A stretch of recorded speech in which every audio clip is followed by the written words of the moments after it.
पैरी पैना जी, सत श्री अकाल। श्री रवनीत सिंह बिट्टू जी, श्री अमित विज जी, श्री नरेश पुरी जी, श्री जोगिंदर पाल जी, श्री चेतन चौहान जी, श्री आर.एस. बाली जी, युवा कांग्रेस के सभी साथी, सेवा दल के सभी साथी, कांग्रेस के सारे कार्यकर्तागण, पदाधिकारी, मेरी बहना, मेरे भाई, मेरे प्रा, आप सबको यहाँ पे बहुत बहुत स्वागत। आप सब मेरी बातों को सुनने के लिए यहाँ आए हैं, इसके लिए मैं आपकी बहुत बहुत आभारी हूँ। देखिए, चुनाव आ गया है, इधर आ जाइए। चुनाव आ गया है और मेरी तरह हर पार्टी के नेता आपके सामने आकर मंच पर आपसे कुछ बातें करना चाहते हैं। मैं भी चुनाव के संदर्भ में आई हूं और कुछ समय से मैं देख रही हूं कि दूसरी पार्टी के लोग क्या क्या कह रहे हैं। जब मैंने देखा कि प्रधानमंत्री जी श्री नरेंद्र मोदी जी, दिल्ली के मुख्यमंत्री जी अरविंद केजरीवाल जी दोनों पंजाबियत की बात कर रहे हैं, तो थोड़ी बहुत मुझे हंसी आई। मैंने सोचा ये पंजाबियत को कैसे समझेंगे। पंजाबियत को समझने के लिए उसे जीना पड़ता है। पंजाबियत एक जज्बा है। मेरी शादी एक पंजाबी परिवार में हुई। मैं बताऊं पंजाबियत क्या है। पंजाबियत वो है कि मेरी जो बड़ी सासू माँ है, मेरे ससुर जी को जब वो 6 साल के थे, यहाँ कंधे पे यूं दुपट्टे में बांधकर छतों से टाप टाप कर सियालकोट से उसको बचा के लाई। ये है पंजाबियत। पंजाबियत मेरे ससुर जी जो सब कुछ छोड़ के, बंटवारे के समय सब कुछ छोड़ा उन्होंने, यूपी के एक मुरादाबाद शहर में अपनी मेहनत से शुरू से अपना बिजनेस बनाया, खून पसीने से बिजनेस बनाया, अपने परिवार की परवरिश की। यह है पंजाबियत। पंजाबियत सेवा है, पंजाबियत सच्चाई है, सद्भाव है, मेहनत है और खुददारी है। पंजाबियत ये है जो किसी के सामने नहीं झुकती, सिर्फ मालिक के सामने झुकता है पंजाबी। आज जो राजनीतिक दल, जिनके नेता आपके सामने आकर पंजाबियत के बात करते हैं, उनमें से एक तो बड़े बड़े अपने उद्योगपति मित्रों के सामने झुक चुका है और दूसरा अरविंद केजरीवाल जी, वह सिर्फ सियासत, सत्ता के लिए किसी के सामने झुक जाएगा। ये सच्चाई है और मैं आज यहाँ इसलिए आई हूँ क्योंकि मैं ये सच्चाई आपको समझाना चाहती हूँ। आप में बहुत विवेक है, बहुत समझदार हूँ, मैं जानती हूँ, लेकिन कुछ चीजें मैं आपके सामने रखना चाहती हूँ जिससे आप समझ पाएंगे कि यहाँ आपकी राजनीति में क्या क्या हो रहा है। देखिए, पूरी तरह से देश में अमीरों के लिए राजनीति चल रही है। अगर आप देखें कि यहाँ पठानकोट में कितनी छोटे छोटे बिजनेस हैं, मध्यम बिजनेस है, दुकानदार हैं जो अपनी रोजी रोटी चैन से कमाते थे, आज उनकी क्या परिस्थिति है। आज परिस्थिति यह है कि नोटबंदी लाई गई, जीएसटी थोपा गया, कोरोना और लॉकडाउन आया, लेकिन आपके लिए कोई राहत नहीं आई। कोरोना के समय, लॉकडाउन के समय आपने इतना संघर्ष किया, केंद्र सरकार से, भाजपा की सरकार से कोई राहत नहीं आई। स्मॉल और मीडियम बिजनेस के लिए किसी ने मदद नहीं किया। रोजगार की इतनी बड़ी समस्या है, रोजगार आते कहां से थे? बड़े बड़े पीएसयू से आते थे, रेलवेज, बीएचईएल, इस तरह के पीएसयू से। सारे के सारे पीएसयू बेच डाले। किसको बेचे? उन्हीं 2 उद्योगपतियों के सामने को बेच दिए, जिनके सामने आप रोज रोज झुकते हैं। बेच दिया आपने, और जो नहीं बेचे हैं उनको बेचने की योजना कर रहे हैं। रोजगार कहां से आएंगे? आप कहते रहते हैं, ऐलान करते रहते हैं, हम रोजगार पैदा करेंगे। इतने साल हो गए, कोई रोजगार पैदा नहीं हुए। सारे नौजवान बेरोजगार पड़े हुए हैं। किसानों को लीजिए, किसानों के लिए ऐसे कानून लाए जा रहे थे जो किसान के खून पसीने की मेहनत की कमाई उन्हीं उद्योगपतियों को देने जा रही थी। ये थे कानून। आप सब उसको अच्छी तरह से समझे। आपने आंदोलन किया। जो प्रधानमंत्री कल यहाँ पठानकोट आए चुनाव के लिए, वही प्रधानमंत्री अपने घर से बाहर 5-6 किलोमीटर नहीं आ पाए उन किसानों से मिलने के लिए। 1 साल उनसे आंदोलन कराया। अमेरिका गए, कनाडा गए, पूरी दुनिया में भ्रमण किया, अपने लिए 16,000 करोड़ के 2 हवाई जहाज खरीद लिए। किसान, गन्ना किसान का जो बकाया है 14,000 करोड़ है पूरे देश का, वो नहीं दिया। 16,000 करोड़ के 2 हवाई जहाज खरीद लिए, पूरी दुनिया का भ्रमण कर लिए, लेकिन किसानों से नहीं मिल पाए। एक भी बार अपने घर से नहीं निकले, आए नहीं पूछा कि किसान भाई खड़े हैं, बहनें खड़ी हैं। 1 साल हो गया है, शहीद हो चुके हैं 700 किसान, लेकिन पूछने कोई नहीं आया कि आपके क्या हाल चाल है, क्यों आप इन कानूनों से इतने दुखी हैं, त्रस्त हैं। कुछ नहीं पूछा। उल्टा उनके मंत्री के बेटे ने 6 किसानों को जीप के नीचे कुचल दिया और कोई कार्रवाई नहीं हुई। जब हम लोगों ने आंदोलन किया तभी कार्रवाई हुई। जब हम उन परिवारों से मिलने जाना चाह रहे थे तो हमें रोकने के लिए हजारों पुलिस वाले तैनात थे, लेकिन जब वो मंत्री का बेटा उनको कुचल रहा था तो एक भी पुलिस वाले ने नहीं रोका। ये हालात है भाजपा की।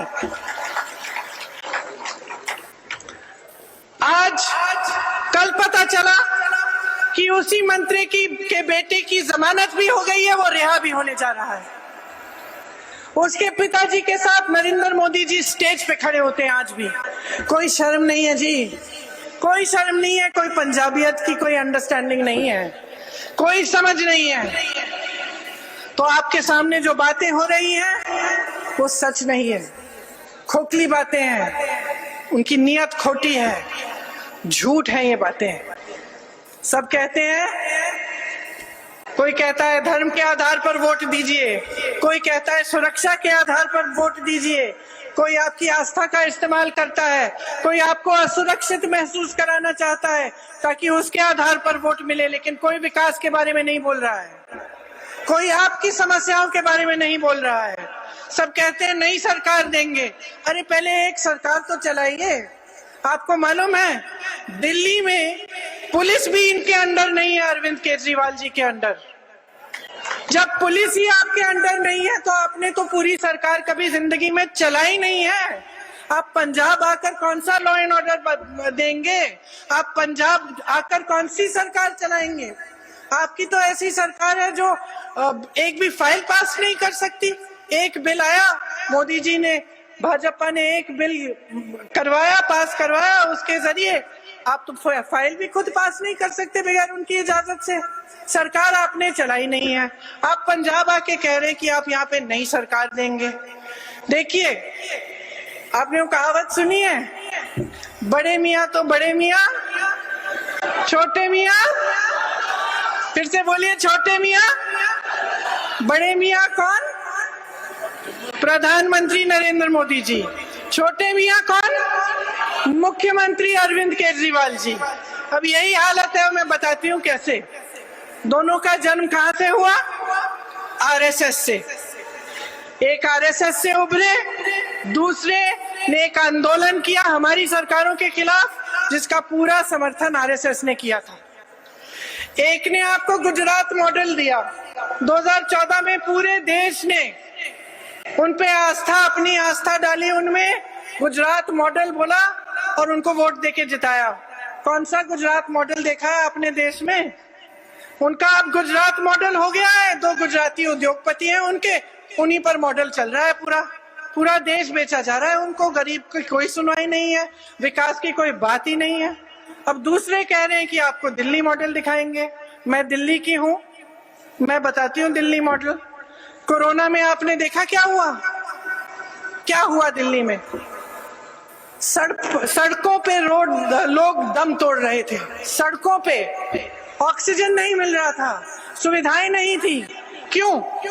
अगर इतनी बड़ी काम किए हैं इन्होंने, स्वास्थ्य की सुविधाएं बनाई हैं, तो क्यों नहीं दिखी उस समय? शिक्षा के संस्थान कितने बनाए हैं इन्होंने? ना मोदी जी ने बनवाए हैं, ना केजरीवाल जी ने बनवाए हैं। मोदी जी ने आपको एक वचन दिया था 15 लाख रुपए मिलेंगे। किसको मिले जी? हाथ उठा लीजिए, दिखा दीजिए, किसी को मिले 15 लाख? नहीं मिले ना। अब केजरीवाल जी कह रहे हैं कि आपको 7 लाख रुपए तक आपका फायदा होगा। इसी तरह से मोदी जी विज्ञापनों पे हजारों करोड़ रुपए खर्चते हैं। अरे जहां जाइए वहां पे विज्ञापन दिखेगा। मैं यूपी में काम करती हूँ, विज्ञापन तो ऐसे बना रखे हैं जैसे यूपी में न जाने क्या क्या विकास हुआ है। रोज रोज मैं गांव में जाती हूँ, किसी की रोजी रोटी नहीं कमाई जा रही है, किसी की महंगाई का सामना नहीं हो रहा है, बच्चे शिक्षित हैं, नौकरी नहीं मिल रही है, लेकिन विज्ञापन बहुत सुंदर है। उसी तरह से केजरीवाल जी ने भी बहुत बढ़िया बड़े बड़े खर्चे हैं, हजारों करोड़ रुपए विज्ञापनों पे। किसान कानून बनाया किसने? बड़े मियाँ जी ने। और सबसे पहले लागू करने वाले, उसको नोटिफाई करने वाले कौन? छोटे मियाँ। आंगनवाड़ी, आशा बहुएं, सब दुखी, चाहे बड़े मियाँ जी की सरकार में, चाहे छोटे मियाँ जी की सरकार में। आज भी आंदोलन, कल भी आंदोलन कर रही थी, सब सड़क पे बैठी थी। केजरीवाल जी ड्रग माफिया के सामने झुक गए। उन्होंने कहा आपको खूब रोजगार मिलेंगे। मोदी जी ने तो कहा था 20-25 लाख रोजगार देने वाले थे। तमाम बेरोजगार पड़े हुए नौजवान हर प्रदेश में। केजरीवाल जी ने कितने रोजगार दिए आपको मालूम है अपने राज्य में? बताइए। 440 नौकरियां दी हैं, 440 बस। पूरे सालों के राज में सिर्फ 440 नौकरियां दी हैं। ये हालात है। सत्ता में आने के लिए तो कुछ भी कर डालेंगे। उनके एक साथी है, उनका कल बयान आया था, कह रहे थे कि केजरीवाल जी ने मुझे कहा कि अगर पंजाब के सीएम नहीं तो ठीक है, दुनिया के पहले नए देश के पीएम तो बन जाऊंगा मैं। समझे आप बात? आतंकवादियों के घर में जाके रहते हैं एक छोटे मियाँ साहब, और बड़े मियाँ किसानों को आतंकवादी कहते हैं। ये है सच्चाई आपके सामने कि सत्ता में रहने के लिए कुछ भी कर डालेंगे। पैसों का इस्तेमाल, आतंकवादियों के पास चले जाएंगे, धर्म का इस्तेमाल, जज्बातों का इस्तेमाल। लेकिन ये आपके विकास के लिए नहीं है, आपको आगे बढ़ाने के लिए नहीं है, ये खुद को आगे बढ़ाने के लिए, खुद के विकास के लिए। अब हम आपको कह रहे हैं कि असलियत ये है कि आपकी जो पंजाबियत है उसको बचाने वाले इस प्रदेश में आपके सामने जो मुख्यमंत्री जी चन्नी जी हैं वो है।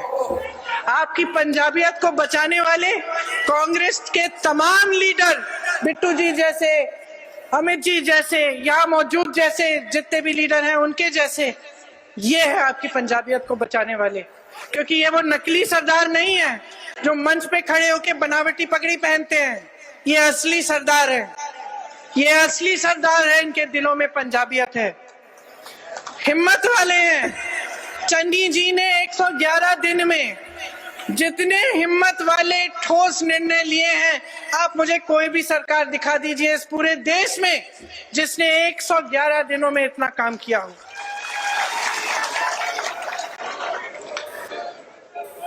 इनके क्या काम रहे 111 दिन में? 6,400 करोड़ किसानों को का कर्जा माफ किया है, 1,500 करोड़ के बिल माफ किए बिजली के, किसानों को मुफ्त बिजली दी है, बिजली की रेट 3 रुपए यूनिट की है, औद्योगिक बिजली का रेट 5 रुपए यूनिट, पानी के दाम ग्रामीणों के इलाकों में घटाकर 50 रुपए प्रति माह कर दिया है। शहरों में जो वाटर सप्लाई है, जो सूरज का सप्लाई है, उसके 700 करोड़ के बिजली के बिल माफ किए हैं, गौशालाओं में बिजली के बिल माफ किए हैं, पेट्रोल डीजल के दाम घटाए हैं, 3.5 लाख कंस्ट्रक्शन के श्रमिकों को 3,100 रुपए दिए गए हैं, दलित और पिछड़े वर्ग के लिए 60 करोड़ के कर्जे माफ किए हैं, दलित परिवारों के लिए 200 यूनिट बिजली फ्री की है। रसोईया बहनों को का मानदेय 3000 रुपए तक किया है और 12 महीनों के लिए किया है, 10 महीनों से बढ़ाकर। 33% सरकारी नौकरी चन्नी जी और हमारी सरकार कह रहे हैं कि आपको महिलाओं के लिए मिलेंगी। महिलाओं को मुफ्त बस यात्रा मिलेगी। जितनी भी सरकारी बसें हैं उनमें आपको टिकट नहीं खरीदना पड़ेगा। पंचायतों में आपको 50% आरक्षण मिलेगा। और आगे बढ़कर हम ये कह रहे हैं कि हम 1 लाख रोजगार बनाना चाहते हैं और जो बेरोजगार नवयुवक है उसको 1100 रुपए प्रति माह मिलेगा ताकि वो कम से कम अपने पैरों पे थोड़ा खड़ा होना शुरू करे।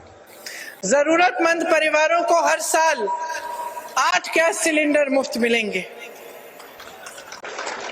माफ करिए, बेरोजगार नौजवानों को नहीं, महिलाओं को प्रति माह 1100 रुपए का मिलेगा। महिलाओं को माफ करिए। सरकारी अस्पतालों में 20 लाख तक मुफ्त इलाज होगा। पंजाब में सभी निवासियों को 100 दिन का रोजगार का गारंटी मिलेगा। मतलब आप सबको कम से कम 100 दिन का रोजगार मिलेगा। आंगनबाड़ी की बहनों का मानदेय 10,000 रुपए प्रति माह होगा। सरकारी स्कूल में लड़कियों के लिए स्मार्टफोन और लैपटॉप मिलवाए जाएंगे। इस पे मुझे ज्यादा खुशी है क्योंकि ये हमने यूपी में ये पहली घोषणा हमने यही की थी और मुझे खुशी है कि यहाँ पंजाब में भी यही है। तो देखिए, हम काम करके दिखाना चाहते हैं। हमें मालूम है कि जो कांग्रेस की पिछली सरकार थी उसमें खामियां थी, उनको दुरुस्त करने के लिए हम तेजी से काम कर रहे हैं। इसीलिए चन्नी जी आज आए हैं आपके सामने और इतनी तेजी से उन्होंने इतनी अच्छी अच्छी घोषणाएं की हैं। किस लिए की हैं? आपके लिए की हैं, क्योंकि ये सरकार जो है, कांग्रेस की जो सरकार है, वो आपके लिए काम करती है, किसी और के लिए नहीं काम करती। अपने लिए नहीं कि अपने आप को आगे बढ़ा दिया, भूल गए कि स्टेज पे बिठाने वाले, नेता बनाने वाले कौन हैं? आप ही हैं। आप पब्लिक हैं, आपने बहुत शक्ति है, बहुत समझदारी है। अब आपके सामने एक मौका आ रहा है, चुनाव है। आप जो निर्णय लेंगे उस निर्णय से आपका भविष्य तय होगा। यहाँ मेरी इतनी सारी बहनें हैं, आप बच्चों की परवरिश करती हैं, मेहनत से अपने बच्चों को बड़ा करती हैं। क्यों करती हैं? आप चाहती हैं कि आपकी बेटियां आपकी तरह संघर्ष ना करें। आप चाहते हैं कि आपके बेटे आपकी तरह संघर्ष ना करें, उनका भविष्य बने, मजबूत बने, आगे बढ़े, है कि नहीं? सब यही चाहते हैं। तो अब उनके भविष्य को मजबूत कैसे बनाएंगे? अगर हम इस तरह की राजनीति को चलने दें, जिसमें झूठों की राजनीति है, जिसमें बड़ी बड़ी घोषणाएं हैं, बड़े बड़े विज्ञापन हैं, लेकिन असलियत में काम कुछ नहीं है, जो अपने लिए चलती है, पब्लिक के लिए नहीं, जो ये समझती नहीं है कि चुनाव के बाद भी कुछ होता है, सिर्फ चुनाव के समय घोषणाएं और ये सब बातें नहीं।